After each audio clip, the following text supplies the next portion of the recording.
What's up, everybody? We've had a pretty good NFL season so far, and I thought instead of normally just talking through some games, talking about the Eagles like I normally do, I thought, you know what? I'm going to take a shot at some power rankings. I'm going to make my own power rankings for the first time. And since we're a couple games into the season now, I thought to get a basis and a starting point, I took the NFL.com power rankings from last week to kind of give me kind of a basis on where to go from here. So with all that being said, let's hop into my power rankings heading into week 5. So 32-22, here it is. In last at the 32 spot, of course, is the Chicago Bears. I don't think that surprises any of you guys. We knew that Bears and Broncos game was going to be the game to see who was the worst team in the NFL. And both teams lived up to it, with the Bears having a 28-14 lead, Justin Fields actually playing well, and then they blow the game and let the Broncos come back to win 31-28. So at 31, the other winless team have the Carolina Panthers, who just haven't figured out their offensive line issues, and they really have a lack of weapons on the outside. And it's really making Bryce Young's life miserable on the football field. And they just haven't figured it out, even in a Vikings team that really was struggling defensively. Number 30, the New York Giants, because they looked absolutely horrible. And it reminded me of that 40-0 loss to Dallas. And really reminded me of how the Giants have looked for most of this decade. Bad offensive line play, average quarterback play, no real weapons on the outside. And I don't know if it's Brian Daboll's fault. I don't know if it's Daniel Jones' fault. I just know something is wrong with that team. And it's starting to make me think last year for them was a fluke. But going on, 29, the Denver Broncos, and really only because they won a game because they found a team worse than they are. The New England Patriots at 28. So looking at the NFL.com power rankings from last week, the Patriots will be dropping 10 spots, and I think rightfully so, because that offense, Mac Jones made some terrible throws you don't even expect high school quarterbacks to make, throwing it across the field, easy interceptions, easy turnovers for Dallas. And now we look at all the injuries they have on the defensive side of the ball now. With the offense struggling, the Patriots are going to have some real problems the rest of the year. It might be a long year for them. Number 27, I have the Raiders, who played the Chargers pretty close, but they just still haven't found it offensively yet. And Josh Jacobs is frustrated. Devontae Adams is frustrated. Jimmy G has not been their answer. And it just might be a long year for the Raiders, especially with the schedule they have after this. Going on 26, the Arizona Cardinals. And they've shown some life. Like, they beat Dallas, right? And they've shown that they can be competitive with some of these good teams in the NFL and really pushed the 49ers for about 2.5 quarters, and then the 49ers are the better team, and they just ran away with it. So I like what Josh Dobbs has done. I like what the Cardinals are doing, but they're definitely a lot better than what I thought they would be. They're just not quite there yet. That's why I'm at 26. 25, the Colts, kind of the same scenario. They beat the Ravens, and they beat the Texans, who are starting to look like a real team. But for the Colts, Anthony Richardson just needs to show a little bit of consistency. And you expect inconsistency for a rookie year, especially with how little he played in college. Shane Steichen showed a lot of promise. This team looks very good. I just don't know if they look like a playoff team right now. So Colts 25. 24, the Vikings have not looked like the team that won the division last year. Started out 0-3. They got to win over the Panthers, who still haven't won a game. So we still need to see more from the Vikings. At 23, I have the Jets, because Zach Wilson actually looked very good, had one of the better games of his career. They just came up short, and with the fumble snap at the end and with that defensive hold on Sauce that was not holding at all. But the Chiefs getting calls, we're used to that, right? So the Jets at 23. 22, the Commanders. They pushed my Eagles all the way to the end in overtime, gave me a heart attack watching that game.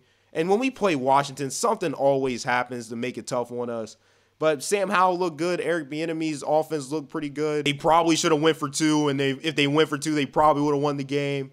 And then they would have jumped on my list. But to round out the 32-22, I have the Commanders at 22. Moving on to the 21-11 section. So at 21, I have the Falcons, who went up to London, which has basically become a second home for the Jaguars. And their offense really did not look good. They really had trouble with the Jacksonville defense. So I had them dropping a few spots. The Pittsburgh Steelers losing to the Texans 30-6. And yes, D'Amico Ryan's doing a great job with the Texans.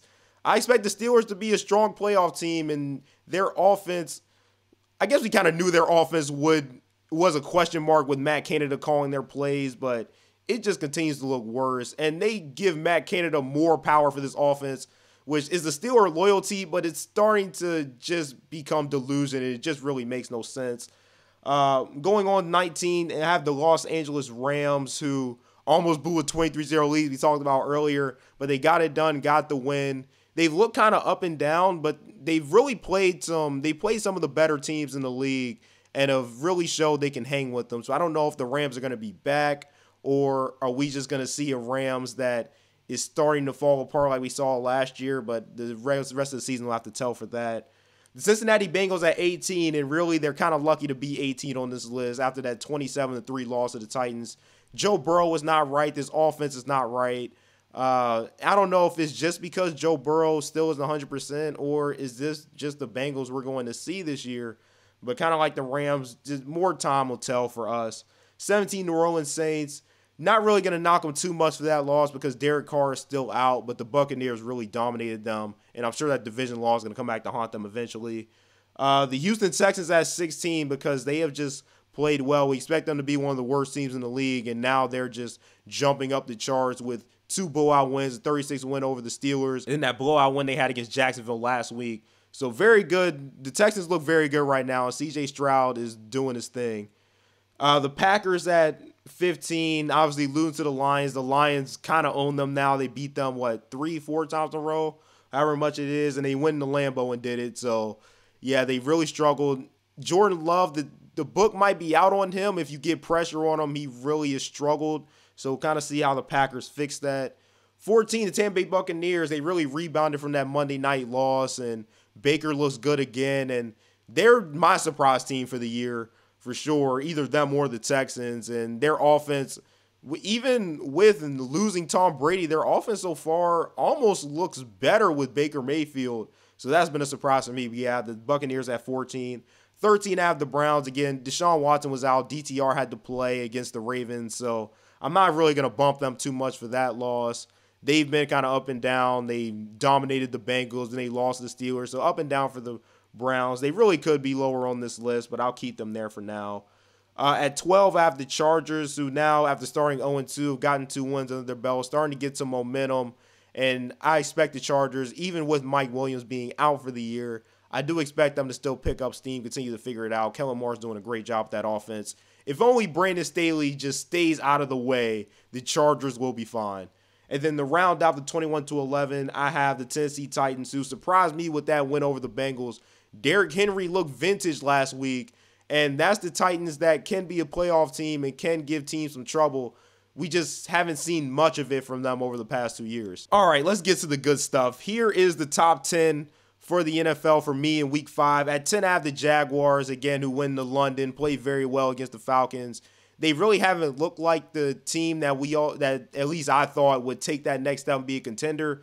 But at least that win over the Falcons, that's more like what I expect. At 9, the Seattle Seahawks for what they did to the Giants. Even Geno got hurt. Drew Lock came in and threw a touchdown. They're starting to look like a team that really can make some noise in the NFC West. At 8, I have the Baltimore Ravens. So the thing about this top 10, the Ravens won 28-3, and they don't move for me because every team in this top 10 won except the Dolphins. So, and I'm not ready to put the Ravens over the Dolphins yet. But, yeah, the Ravens had a very impressive win and really shut down the Browns' offense at DTR.